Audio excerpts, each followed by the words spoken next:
Hey, you two. Can't see nothing. I know you guys has been wondering where I've been and stuff like that, but I was arrested again. Um, on Sunday.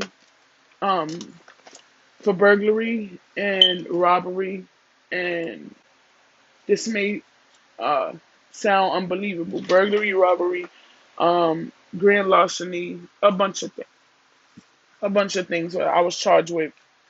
My landlord once again went and told the police on back on October 3rd. I went into his place of residence and his place of business where I used to live, where he kicked me out from, and I basically vandalized the property. And I, I stole some things. I stole some tools or whatever the case may have you. How exactly did this happen? This happened back on Sunday. On Sunday, an officer called me and he said, I'm not sure what he said because at the time I was inside my cousin's building is high up off the ground and I couldn't really hear. So I'm telling him immediately when he called, I'm thinking this about my illegal lockout. He's saying he wants to speak to me. He said, I can meet you somewhere. I said no, being that my my level of not trusting the person that I've been speaking of lately, I told him, let's meet at the precinct where I feel most comfortable, most safe. Let's meet there. Let's not meet, where I am or anything like that because I don't feel comfortable. He said, okay, I went to the precinct. When I get to the precinct, they immediately goes to arrest me. My friend was with me at the time, so this became very real for her. Like, because I've been, letting her know she's been watching my YouTube and stuff like that, but she never saw it firsthand. As soon as we get to the precinct, they arrest me for something, mind you, also on October 3rd, I was with her. We was hanging out. So this became very real for her as far as how bad he wants to attack me. You understand?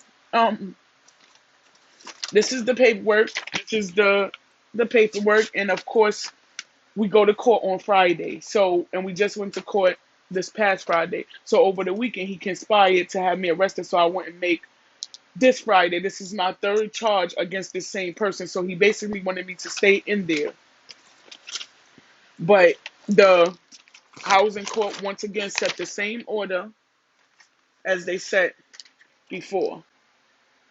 But this is not the biggest part that hurt me the most. They said subject to future litigation and landlord tenant court, which mean that I can go back to the apartment if the landlord tenant realize that he illegally evicted me, which I never want to go back there because it's too many issues, but I have to hold on to it legally. And this is the other one that I got before.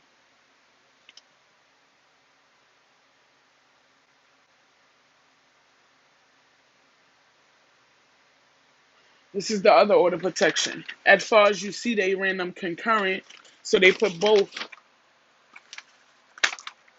court dates on the same day, both supervised release to the same person. You see this? This is both times he got me arrested. Both times. Okay? And the police did nothing. Um, this is the landlord tenant paper, the judge. And this was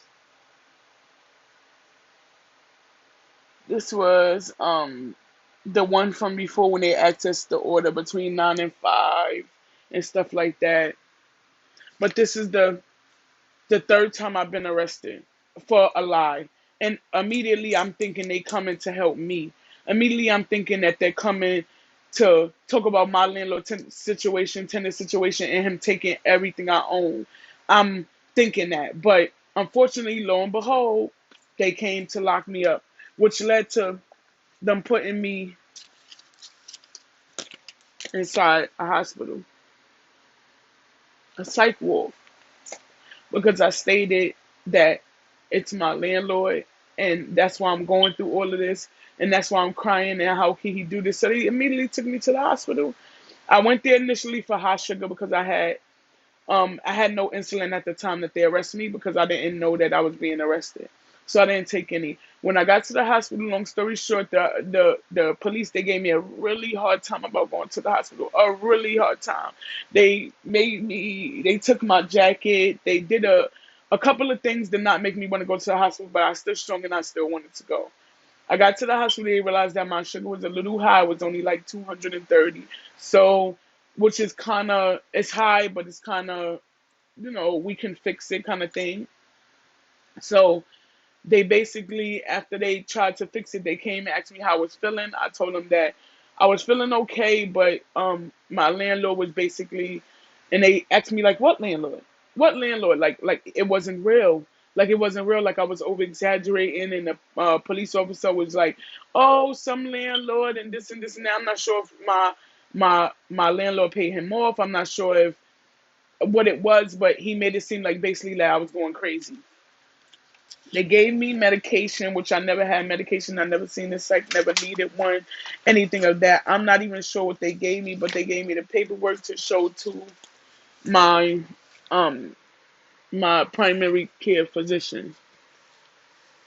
They gave me a shot right here in the arm and right in the waist before I left, and they told me unless I took the shot, I could not leave and move on to the booking process. So I took the shot. They said the shot should last about 2 months or a couple of weeks or something like that to work to help me with my paranoia, to help me with.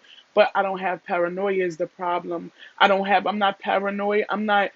I may be a little bit like, oh, okay, I feel like he can have this one do this or he can have this one do that, but it's not paranoia when it's true. How is it paranoia when it's true? How is it paranoia when he had me locked up twice for something I did not do? How is it paranoia when I'm not even at the premises that he stated that I'm doing crimes at? I'm not paranoid, but this is another situation that he put me into. I'm not sure what they gave me, like I said, but